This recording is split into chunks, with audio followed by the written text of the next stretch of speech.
न शीतलाश्चन्दनचन्द्ररश्मयः न गाङ्गमम्भो न च हारयष्टयः यथा मुनेस्ते नगवाक्यरश्मयः समाम्बुगर्भा शिशिरा विपश्चितां समाम्बुगर्भा शिशिरा विपश्चितां।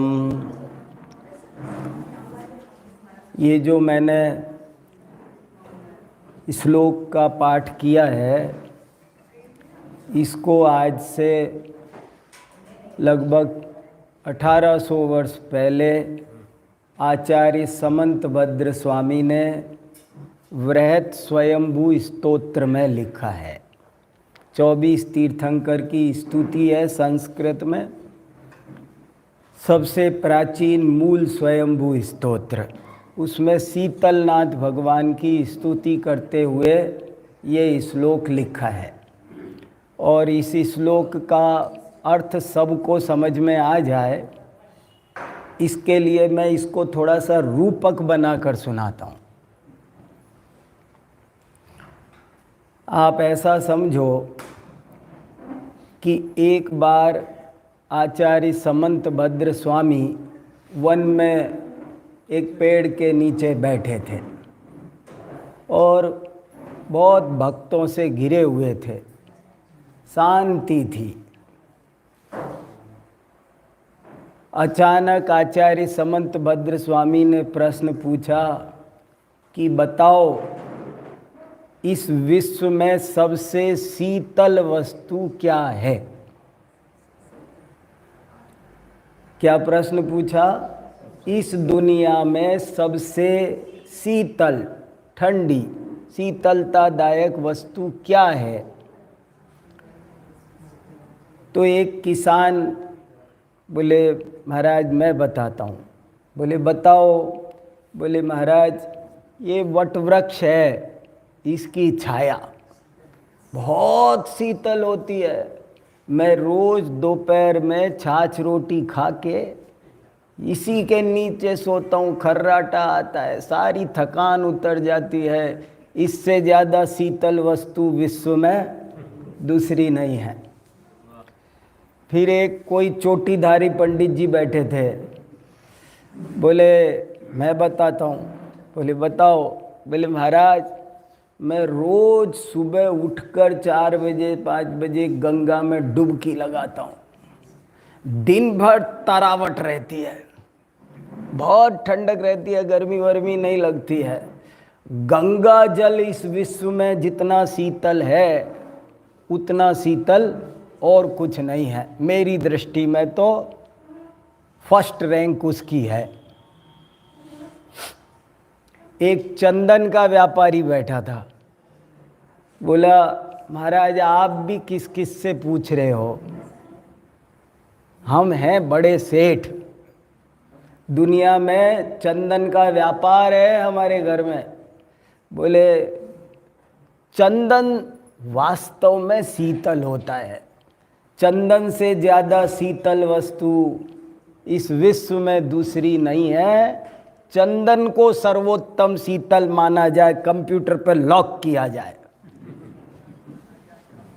तो ऐसे ही बहुत लोग बोल रहे थे कुछ कुछ। राजा भी था, देखो राजा तो राजा है पर मुनिराज तो महाराज है। ऐसे ऐसे मुनिराज, मुनिराज किसे कहते हैं?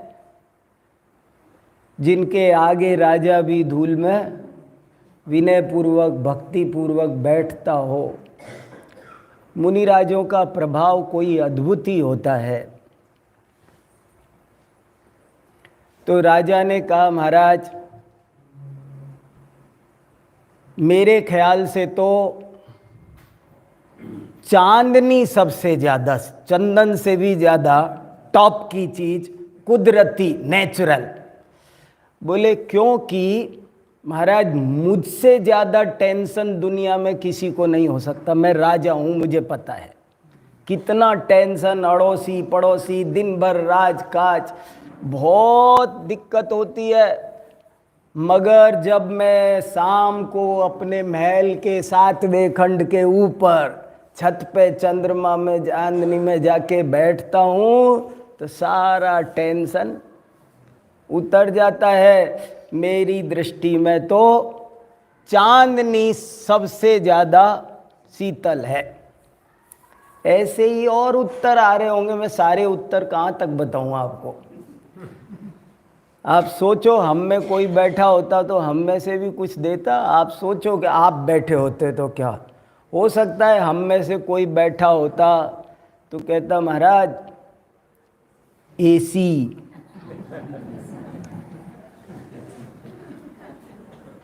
क्या पता हम में से कोई ऐसा बैठा होता जो कहता महाराज कोल्ड ड्रिंक, यानी आइसक्रीम। देखो हारे जवाब,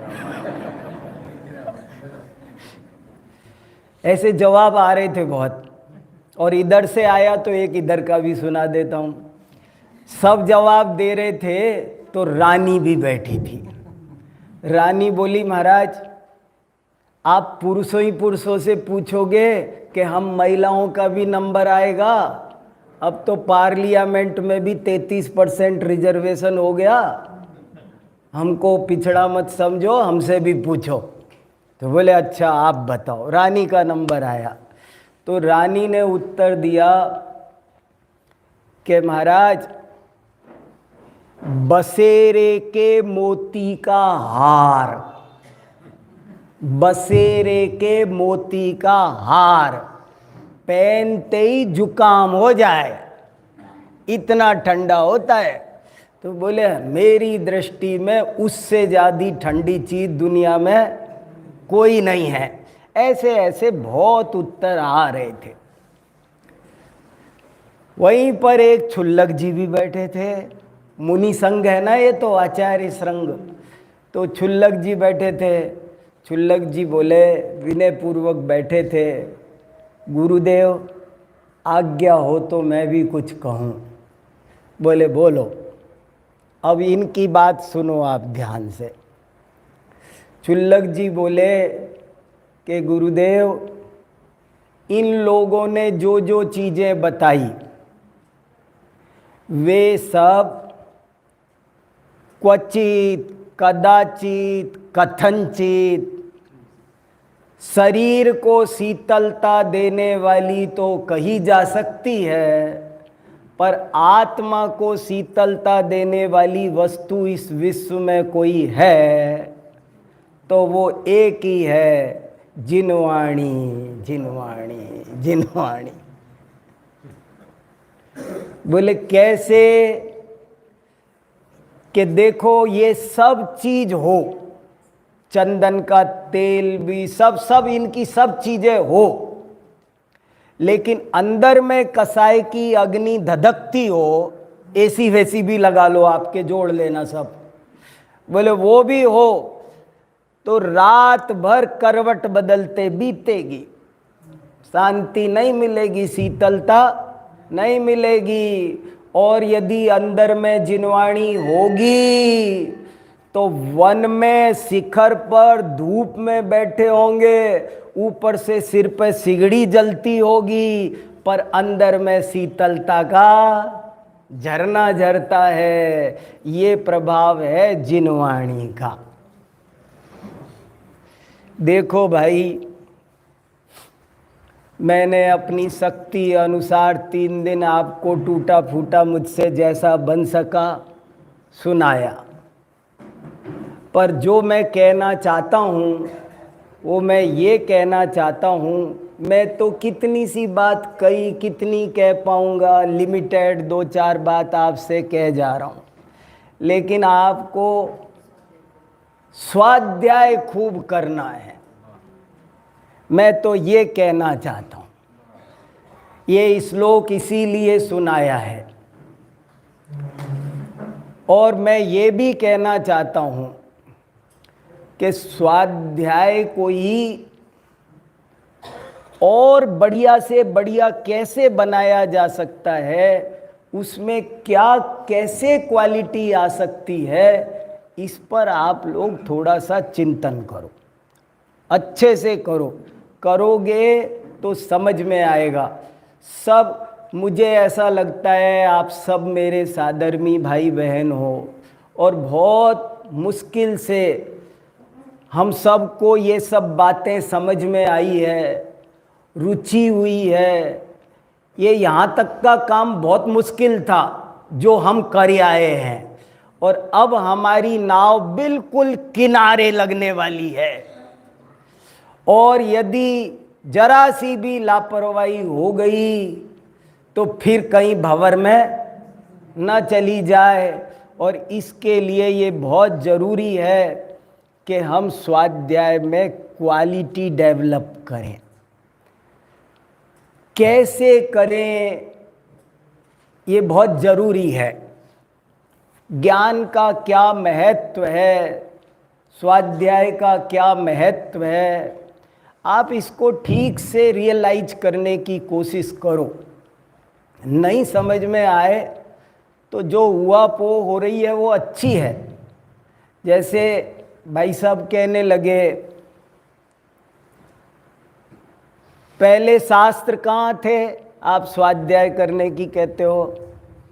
पुराने ज़माने में कहाँ शास्त्र थे इतने, आप कह रहे हो कि स्वाध्याय करो।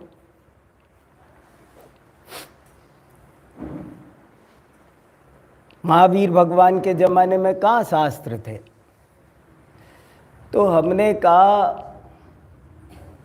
परंपरा से, श्रुत परंपरा से मौजूद थे। रूप बदलता है। जैसे पहले YouTube नहीं था तो क्या जिनवाणी नहीं थी, चीजें बदल। ऐसे ही पहले किताबें ऐसी नहीं थी तो क्या जिनवाणी नहीं थी, जिनवाणी तो थी। गुरु शिष्य परंपरा से द्वादशांगमय जिनवाणी आदिनाथ भगवान के ज़माने से चली आई है, और लोग उसका अभ्यास करके तत्व का निर्णय करते आए हैं। और थोड़ा वैज्ञानिक ढंग से, थोड़ा याद कर कर के, थोड़ा प्रमाण नए निक्षेप का सहारा लेकर के, जैसे मैंने कहा कि आत्मा का स्वरूप समझो। देखो ये सब शंकाएं बहुत वाजिब है। जैसे किसी ने कहा, जैसे एक प्रश्न ये आया, प्रश्न आने चाहिए, सोचो और उसका समाधान खोजो।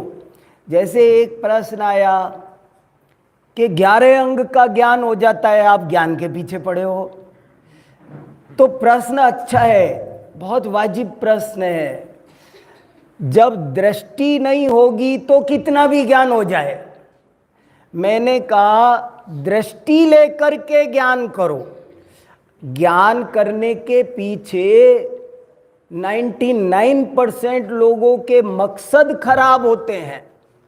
कोई दिखाने को पढ़ता है, कोई सम्मान पुरस्कार के लिए पढ़ता है, कोई जाने किस लिए पढ़ता है, कोई डिग्री के लिए पढ़ता है। आत्महित के लिए पढ़ना है, भेद विज्ञान की भावना से पढ़ना है, आत्मानुभूति के लक्ष्य से पढ़ना है।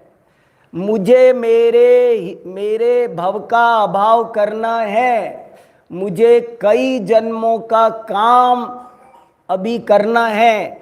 ऐसी बहुत गंभीरता लाके ईमानदारी से स्वाध्याय किया जाएगा तो अवश्य लाभ होगा। इसलिए एक तो मन के कोने में ये बैठा रहता है कि ज्ञान की जरूरत नहीं है। एक प्रश्न और पूछा किसी ने, कई प्रश्न आ रहे हैं, चर्चा हो रही है और मुझे बहुत आनंद आ रहा है। और मैं फिर कह रहा हूँ, संकोच करने की जरूरत नहीं है। मैं बहुत न्याय शास्त्र का आदमी हूँ, मुझे मेरे खिलाफ सुनना बहुत पसंद है, और जो मेरी तारीफ करे उससे ज़्यादा अच्छा लगता है वो। मैं तो देखो ये न्याय पर भी किताब लिखी है, और जो लोग मुझे सुनते हैं वो जानते हैं मैं न्याय पढ़ता पढ़ाता हूँ। मैं बहुत शांति से स्वयं के लिए बहुत तत्वाभ्यास करता हूँ। मैं तो आप सबसे मिलने आ गया। दिवाली पे पॉल्यूशन बहुत होता है ना दिल्ली में, मैं मेरे फायदे के लिए आया हूँ, चालाक हूँ बहुत।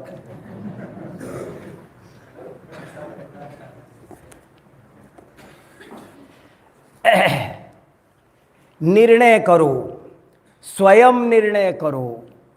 पंडित टोडरमल जी की तरह समझो, पूज्य गुरुदेव श्री की तरह समझो, अच्छे से पढ़ो। जैन धर्म कोई संप्रदाय वाला नहीं, किसी को राजी करने के लिए, किसी को नाराज करने के लिए नहीं करो। अच्छे से पढ़ो, तब सब चीज़ें समझ में आएगी। बहुत ज़रूरी है थोड़ा सा न्याय शास्त्र पढ़ना, थोड़ा सा प्रमाण।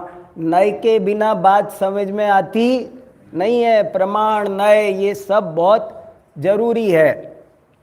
तो एक प्रश्न ऐसा भी आया, मैं क्या बताऊं। अब जैसे एक लेख लिखा मैंने, 2-4 लोगों को दिया भी है अभी, ज्ञान और आनंद के महत्व को रेखांकित करती है दीपावली।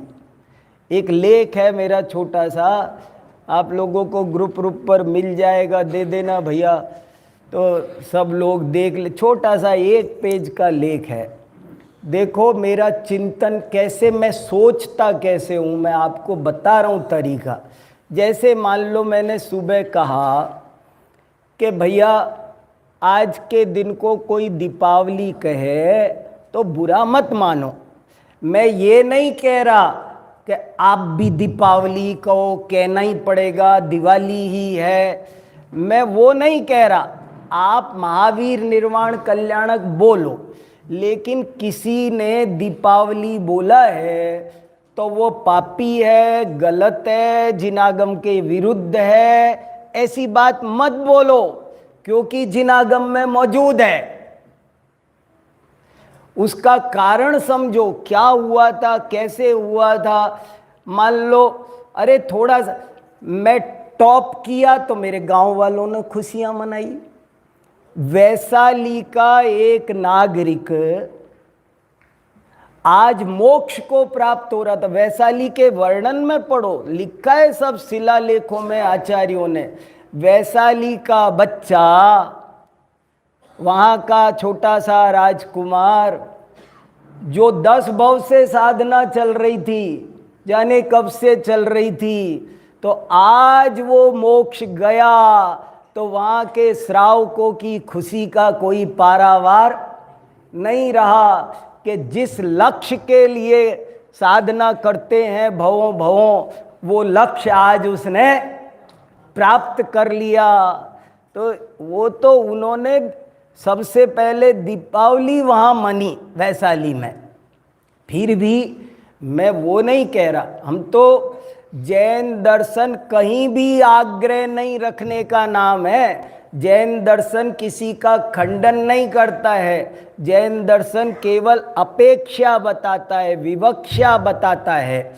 फिर भी मैंने एक लेख में जिसमें ये लिखा है, ज्ञान और आनंद के महत्व को रेखांकित करती है दीपावली। मैं 2 मिनट को ये मान लेता हूँ कि दीपावली महावीर भगवान के निर्वाण से संबंधित नहीं है। चलो हमें क्या, मैं तो दोनों तरफ चल चल के देखता हूँ। चल के देखने में क्या बुराई है, देखो है ना, चेक तो करे। तो मान लिया मैंने नहीं है, लेकिन मैं इतना जरूर मानूंगा, मान ली कि दीपावली और भी पुरानी है, प्राकृतिक त्योहार है, सामाजिक है। इस दिन घटनाएं बहुत घटी है, लेकिन ये एक दादा ने किताब लिखी है दीपावली और रक्षाबंधन करके, उसमें उन्होंने ये सिद्ध किया है कि दीपावली, रक्षाबंधन, ये सब एकदम प्राकृतिक त्योहार है। होली वगैरह इनका सब बाद में घटनाओं से जुड़, मैं मान लेता हूँ। लेकिन मैं आपसे ये कहता हूँ कि कुछ भी हो, ये दीपावली इसलिए महत्वपूर्ण है। दीपावली का एक ही मैसेज है।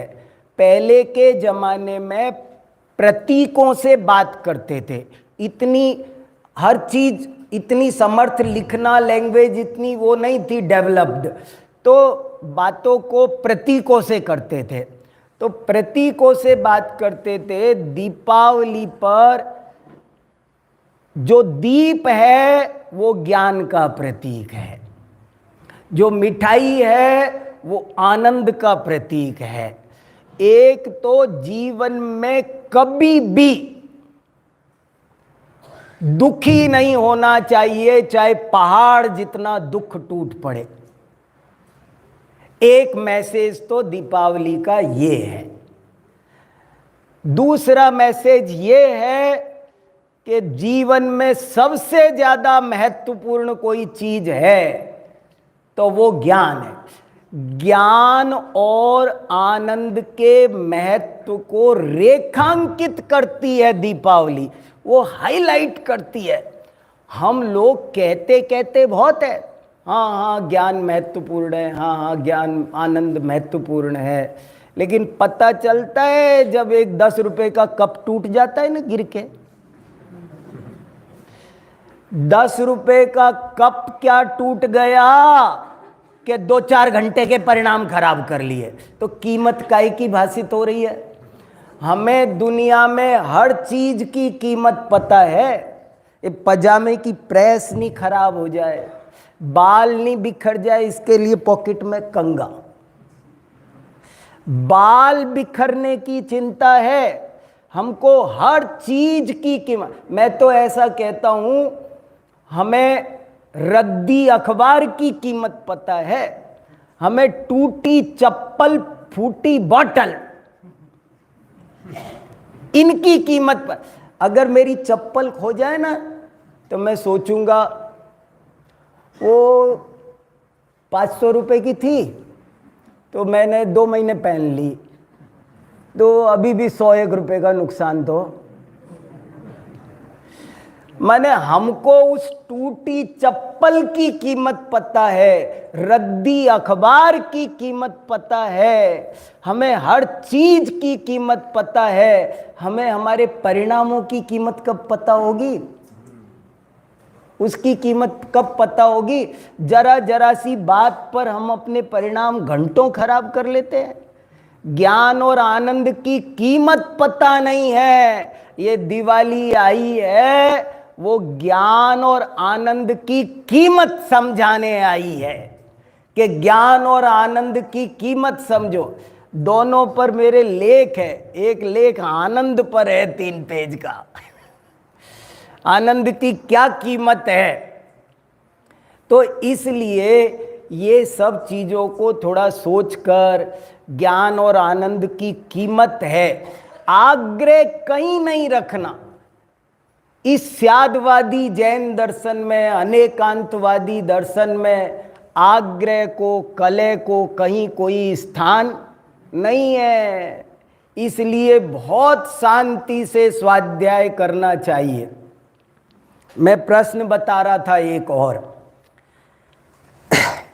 प्रश्न ये है कि आपने ज्ञान की कीमत बताई, पर हमने तो सुना सम्यक दर्शन की कीमत है।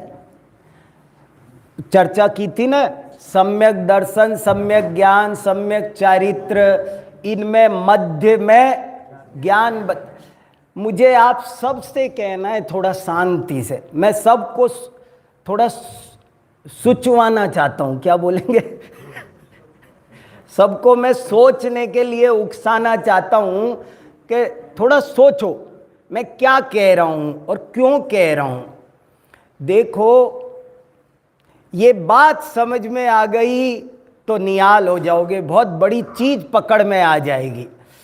ज्ञान की कीमत वैसे सब बोलते, कोई मना नहीं करेगा आपको, लेकिन ज्ञान की कीमत लोग अंदर से मानने वाले, स्वीकार करने वाले बहुत कम है।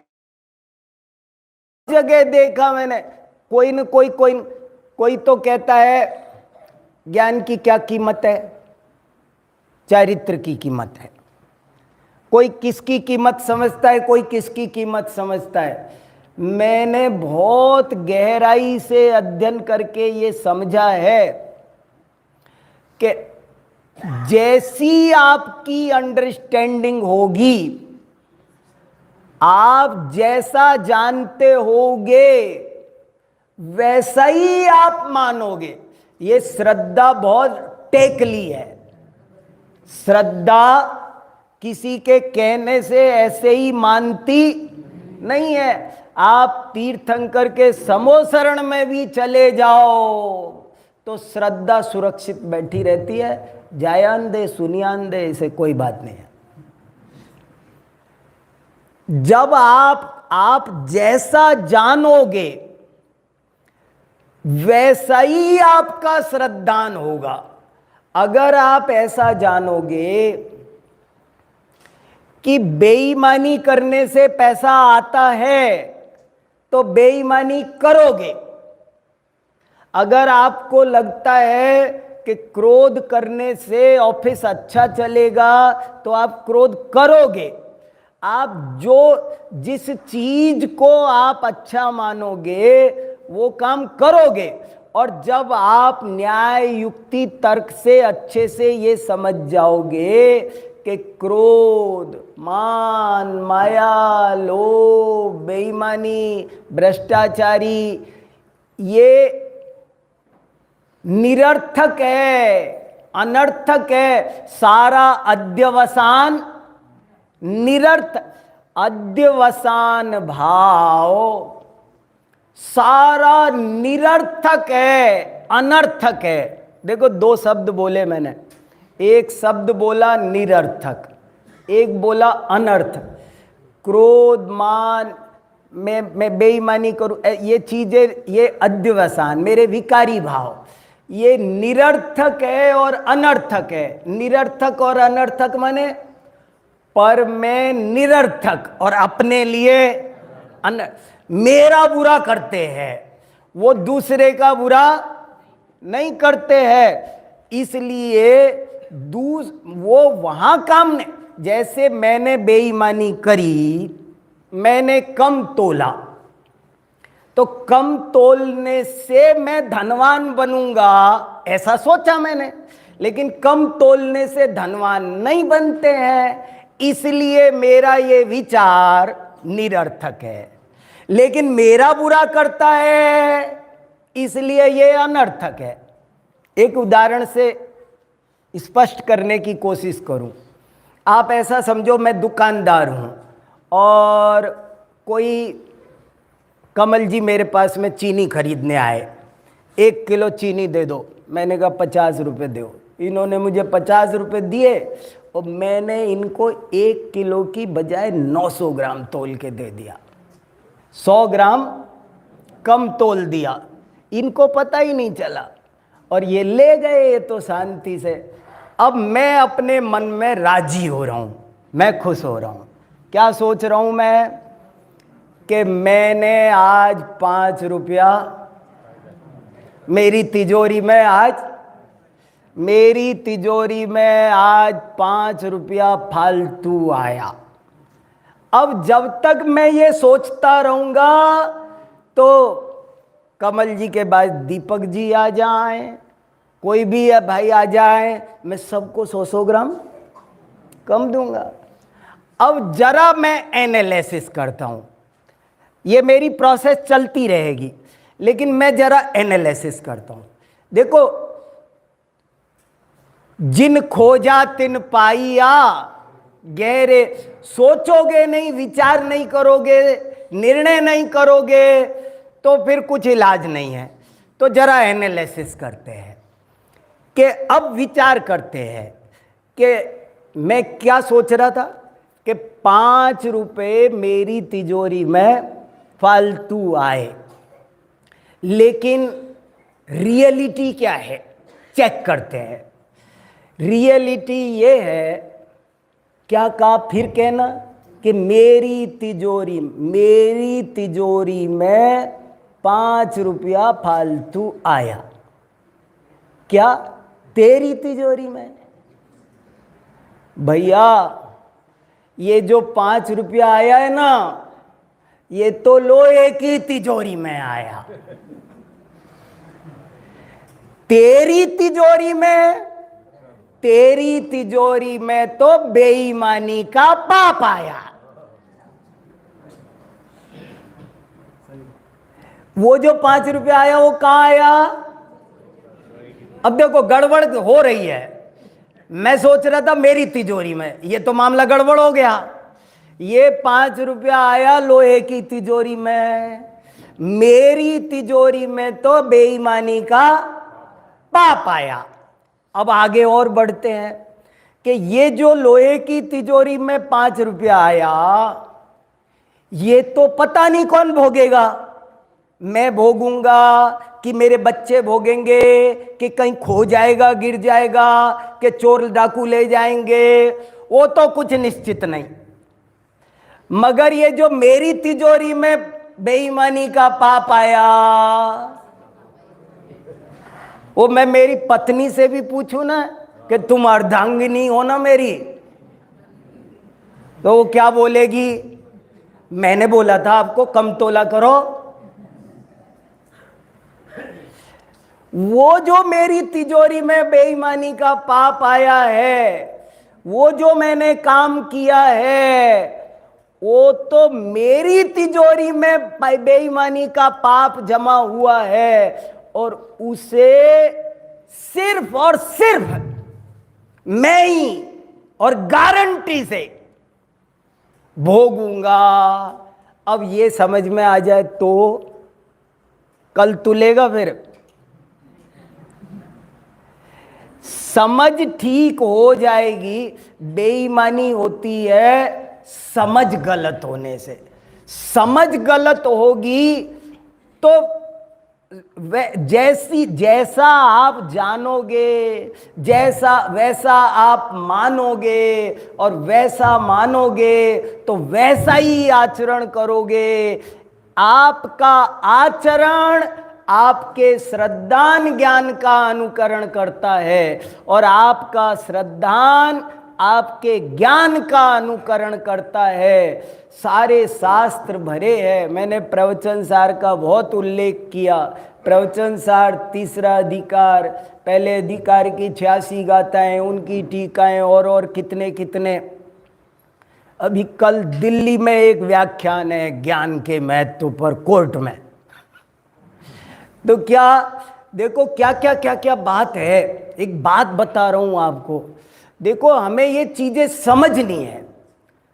अगर आपको सम्यक दर्शन उस पर सील लगाता है सम्यक होने की, लेकिन सम्यक दर्शन को सम्यक दर्शन बनाता ज्ञान है। इसलिए आचार्यों ने मध्यमणि न्याय कहा, हमें श्रद्धा बदलनी है, हमें चारित्र बदलना है, लेकिन श्रद्धा का पुरुषार्थ श्रद्धा में नहीं होता है, वो पकड़ में नहीं आती है।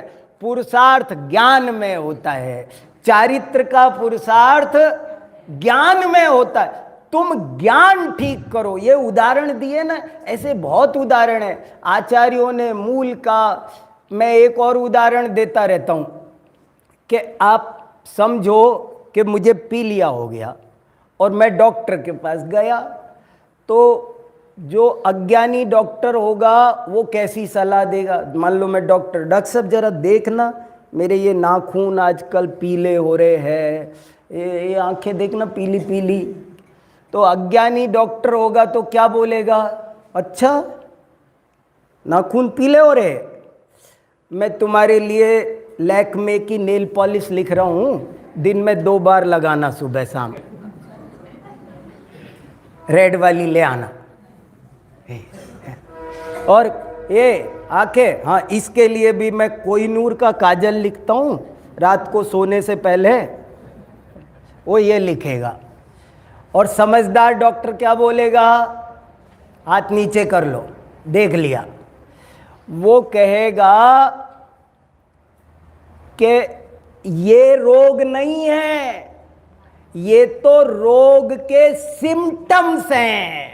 रोग तो लीवर में हुआ है, दवाई मैं लीवर में दूंगा।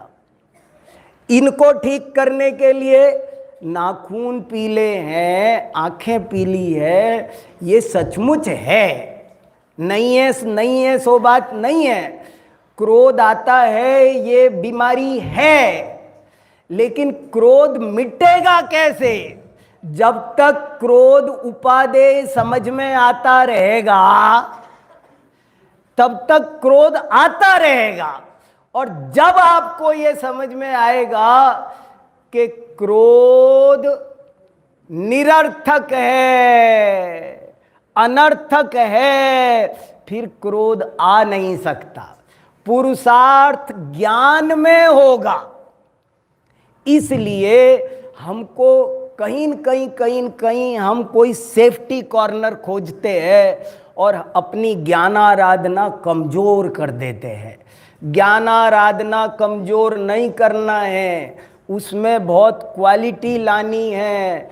इतना सब कुछ, मैं तो गदगद हो रहा हूँ, मेरे रोम रोम पुलकित है। मैं यहाँ सब देख के मुझे बहुत ही, आप सब पर बहुत वात्सल्य भी आ रहा है। मैं रोक रहा हूँ, आना नहीं चाहिए ज़्यादा, नहीं तो मुझे फिर आना पड़ेगा यहाँ।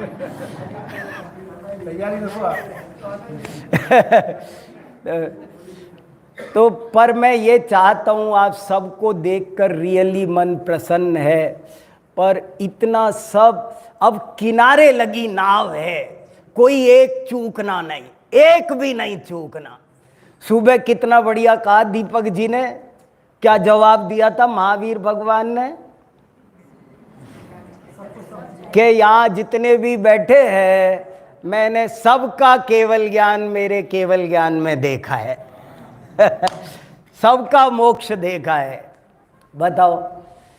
तो इसलिए खूब स्वाध्याय करो, अच्छे से करो, ईमानदारी से करो, बढ़िया करो, निवृत्ति ले लो। कोई चिंता फिकर, कभी कोई बात, कोई चिंता फिकर मत करो किसी भी बात की।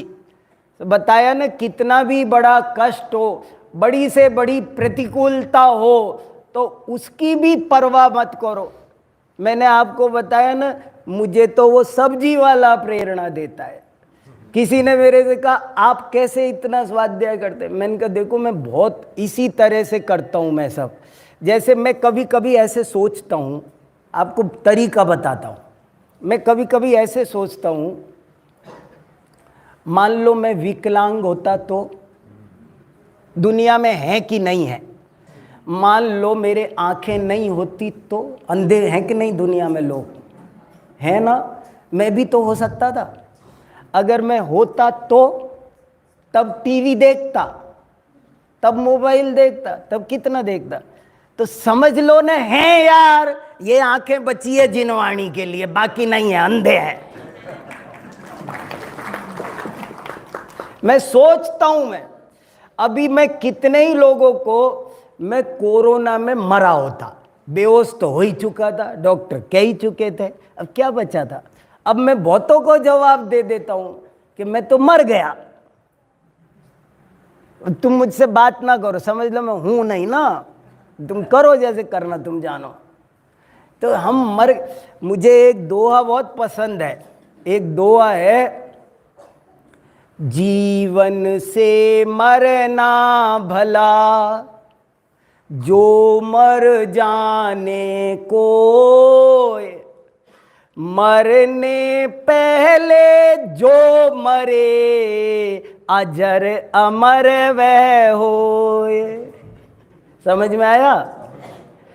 जीवन से मरना भला, जीने से भी बढ़िया, जीवन से मरना भला, जो मर जाने को, जीने से बढ़िया मरना है। जिसे मरना आता हो, मरने पे तो सभी मरेंगे, फिर क्या है? अरे मरने से थोड़े दिन पहले मर जाओ ना। काम तो अब करेंगे ना अपन, मरने से पहले मरेंगे तब मिलेगा टाइम तो हमको।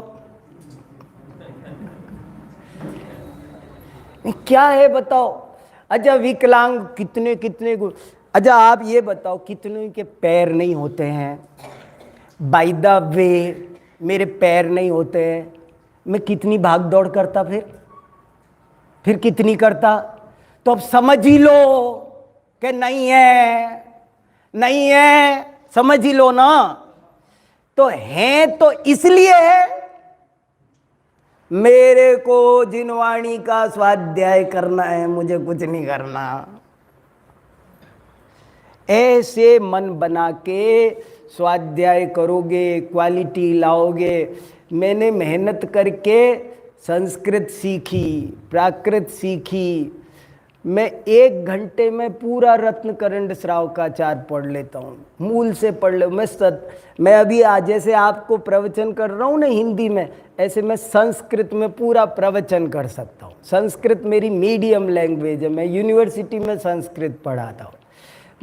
मुझे संस्कृत हिंदी जैसी आती है, मातृभाषा जैसी है। मुझे पूरा का पूरा समय सार 2 घंटे में मैं पूरा पढ़ लेता हूँ। कितनी बार पढ़ लिया। मुझे प्राकृत आई है, संस्कृत आई है। मैं क्या बताऊं, मुझे रिद्धि प्रकट हुई है। मैं रिद्धिधारी बन गया हूं। और मैं बहुत पढ़ लेता हूं, कितना पढ़ लेता हूं, सब धड़ाधड़। आज सुबह मैंने कितनी गाथाएं पढ़ी ऊपर। सुबह उठ के 5:30 बजे 5:15 बजे ऊपर पहुंच गया। इतनी पढ़ ली, आनंद आ रहा था। नीचे पद्यानुवाद लिखे हैं, जहां उनकी जरूरत नहीं हुई। अष्टपाउड में तो आपने पद्यानुवाद लिखे ही नहीं हो, मिले नहीं होंगे शायद। और कोई बात नहीं, हम तो बढ़िया है, हम तो सब पढ़े आनंद से।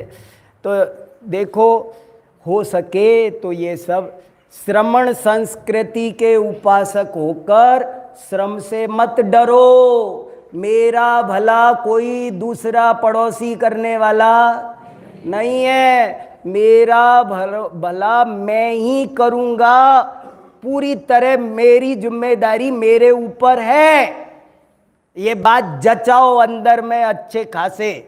जब ये जच जाएगी तो स्वाध्याय खूब होने लगेगा। क्या क्या क्या क्या कितना जोड़ो। मैं कभी कभी सोचता हूँ, वहाँ लाल मंदिर जाता हूँ तो शाहजहाँ का किला देखता हूँ। मैं सोचता हूँ शाहजहाँ ने क्या क्या बनाया। आज उसके वंश में कोई छोटा बच्चा ये नहीं कहता ये मेरे बाबा का है। कोई उसके खानदान का कोई झूठ मूठ गर्व करने वाला कोई वो भी नहीं। कितना भी जोड़ो, अगर अभी हमको ये बाह्य संयोगों की असारता समझ में नहीं आ रही है तो फिर आत्महित की बात तो फिर अब रहने दो। फिर एक ही बात कर लो, या तो गुरुदेव के भक्ति बन जाओ। तो इसलिए हमारे गुरुदेव ने सब क्या क्या सोचा, इसलिए ये सब बातें आप जितना सीरियसली लोगे, ये बातें मजाक नहीं है कि एक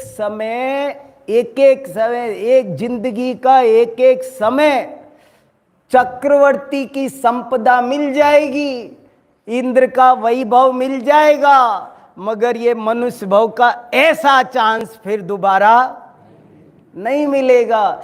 ऐसे वैराग्य भावना लाके, इधर उधर से ध्यान हटा के, स्वाध्याय में मन लगा के, वैज्ञानिक ढंग से रोज सब करोगे तो जरूर आत्मा का हित होगा। जरूर ये सब बातें हमारी समझ में आएगी। ठीक है, बहुत है।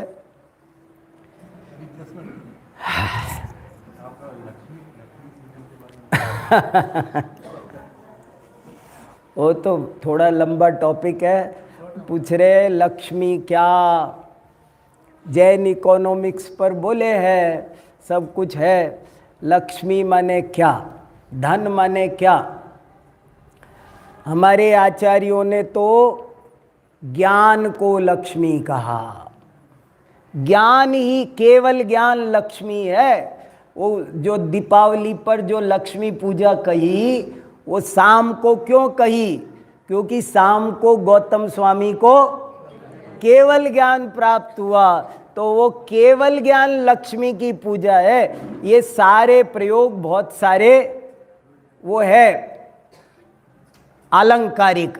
वो एक भजन था भैया, है क्या? दिवाली का भजन सुनाना था, लाओ भजन सुना दूं, बहुत अच्छा। वो कहाँ है दिवाली का दूसरा वाला लगाना, दो थे ना दिवाली के। एक बहुत अच्छा है जिसमें लक्ष्मी की बात है, बहुत अच्छी। एक दीपावली वीतरागता का पर्व होगा।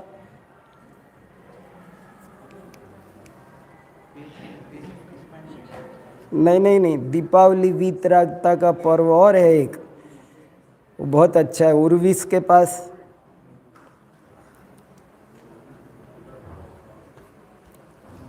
भेजा था क्या? हाँ मेरे पास भेज दीजिए, मैं डाल देता हूँ 2 सेकंड में। 1 सेकंड, एक भजन सुनाता हूँ आपको, बहुत अच्छा। दीपक जी की तरह नहीं सुना पाऊंगा। आपने मुझे व्हाट्सअप कर दी, मैं आपको हाई लिख दिया।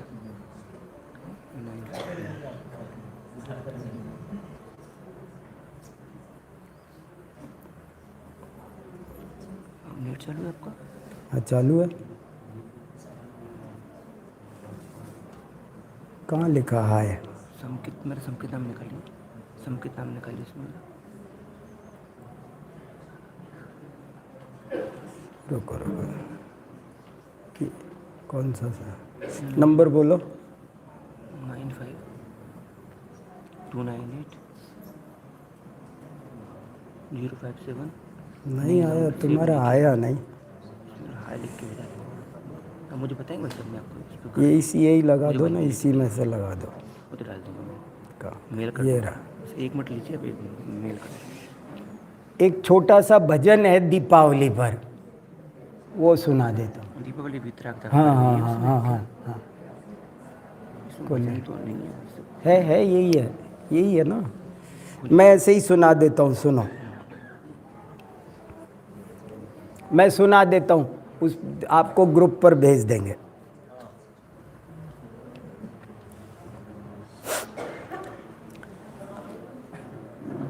अब के ऐसी दिवाली मनाऊं,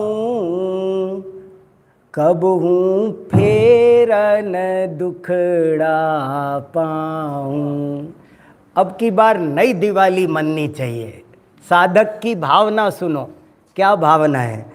अब के ऐसी दिवाली मनाऊं, कब हूँ फेर न दुखड़ा पाऊं। आन कुदेव कुरीति छांड के, श्री महावीर चितारूं। राग द्वेष का मैल जलाकर, उज्ज्वल ज्योति जगाऊं। अपनी मुक्ति तिया हर साऊं। अब के ऐसी दिवाली मनाऊं। नई दिवाली होनी चाहिए। कैसी दिवाली होनी चाहिए? और ये भजन बहुत अच्छा है, आप जरूर देखना। और इस पे लग जाता तो ठीक था, ये आ गया, लगेगा। ये तो लगा दिया, देखो, शाबाश, वेरी गुड। देखो इसमें पहले गुण स्थान से 14वें गुण स्थान तक की यात्रा है। कहां से शुरू हो रहा है? पहले गुण स्थान में भी ग्रहित मिथ्यात्व से। देखो मिल गया। अब सुनो, हाँ अब ज्यादा आनंद आएगा।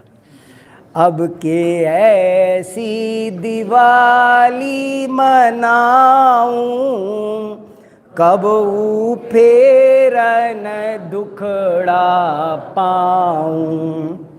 अब सुनो, ये तो टेक है, ये टेक माने रिपीट करने वाली अचरी है ये। आन कुदेव कुरीति ठांड के, श्री महावीर चितारूं। कहाँ से शुरू किया? ग्रहित मिथ्यात्व से। जीवन में जो कुगुरु कुदेव आप चर्चा करते थे कल, कितने ही जीव कुगुरु कुदेव के चक्कर में पड़े हैं, इतना निर्णय नहीं हुआ तो वो निर्णय भी जरूरी है। कुगुरु कुदेव से बचना बहुत सर्वप्रथम आवश्यक है। मुझे समय नहीं ज़्यादा कहने का, आप इशारे में समझना। कोई कुगुरु कुदेव कभी इस जीव का भला नहीं कर सकता, बल्कि महान बुरा करता है। तो कुगुरु कुदेव से बचकर सुगुरु सुदेव पे आ जाओ, स्टेप नंबर 1। अब देखो 14 सीढ़ियां चढ़ना है आपको। पहली सीढ़ी, गृहीत मिथ्यात्व त्यागो। आन कुदेव कुरीत त्याग के श्री महावीर चितारूं। राग द्वेष का मैल जला कर उज्ज्वल ज्योति जलाऊं। अपनी मुक्ति तिया हरसाऊं। अब ये क्या हुआ? मुक्ति तिया हरसाऊं का मतलब समझ गए आप? सम्यक दर्शन हो गया। मुक्ति तिया हरसाने का मतलब समझे आप? अरे बारीक बात है, ध्यान गया। कुगुरु कुदेव छोड़े, सुगुरु सुदेव के पास, सच्चे देवसास गुरु के पास आया। राग द्वेष को अपना विभाव जाना, भेद ज्ञान किया, ज्ञान और राग का, तो क्या हुआ? मुक्ति तिया प्रसन्न हो गई। आपका रिजर्वेशन मोक्ष में पक्का हो गया। अब आगे, निज अनुभूति महालक्ष्मी का, लो लक्ष्मी नहीं है, ये महालक्ष्मी है। निज अनुभूति महालक्ष्मी का वास हृदय करवाऊं। निज गुण लाभ दोष टोटे का लेखा ठीक लगाऊं। जासों फेर न टोटा पाऊं। अब के ऐसी दिवाली मनाऊं।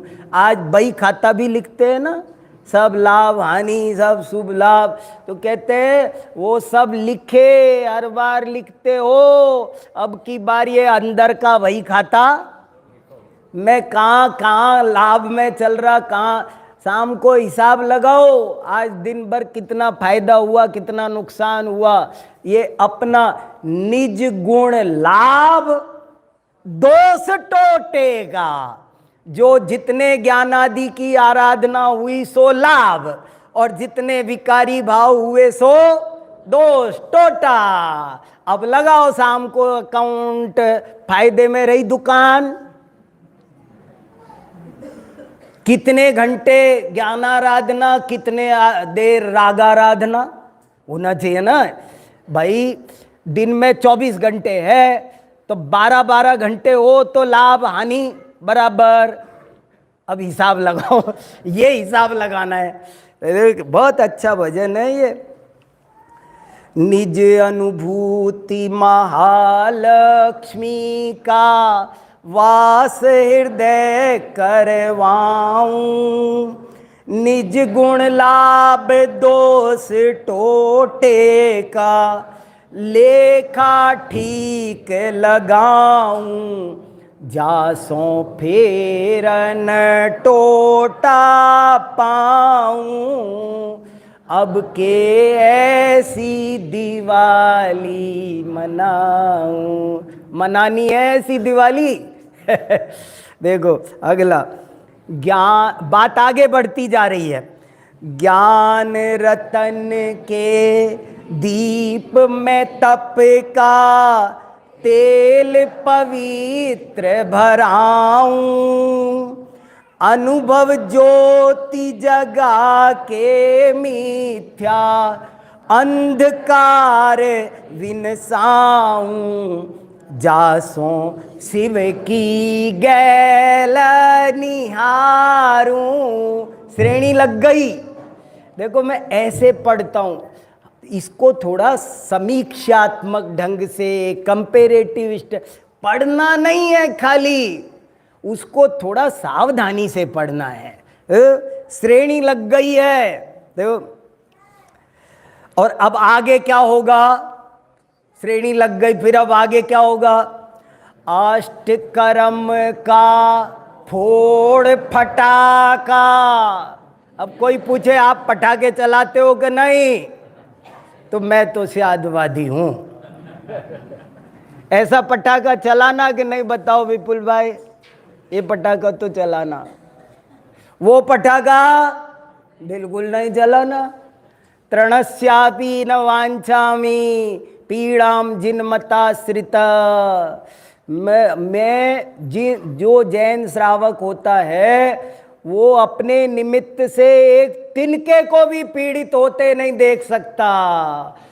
कितने बड़े बड़े जीवों को पीड़ा होती है, तो वो पटाखा नहीं चलाना। आपको दूसरा पटाखा दिया है कुंदकुंदाचार्य ने, जिनवाणी माता दे रही है वो पटाखा चलाओ। ये दे रहे हैं ना पटाखे, इनसे ले ना। कौन सा पटाखा? अष्टकर्म का, ज्ञानावर्णी का पटाखा चलाओ, दर्शनावर्णी का पटाखा चलाओ, अंतराय का पटाखा चलाओ, चलाओ इनके पटाखे। अष्टकर्म का फोड़ फटाका विजयी जिन कहलाऊं, शुद्ध बुद्ध सुख कंद मनोहर सील स्वभाव लखाऊं, जासो शिव गौरी विलसाऊं, अब के ऐसी दिवाली मनाऊं, अब के ऐसी दिवाली मनाऊं, कब हूँ फेर न दुखड़ा पाऊं, अब के ऐसी दिवाली मनाऊं, कब हूँ फेर न दुखड़ा पाऊं। तो ये कुगुरु कुदेव की बात से निकलकर शिव गौरी विलसाऊं मोक्ष में पहुंचा दिया। जैसे भगवान का निर्वाण कल्याणक हुआ, ऐसा ही एक दिन हमारा आपका सबका भी निर्वाण कल्याणक हो जाए।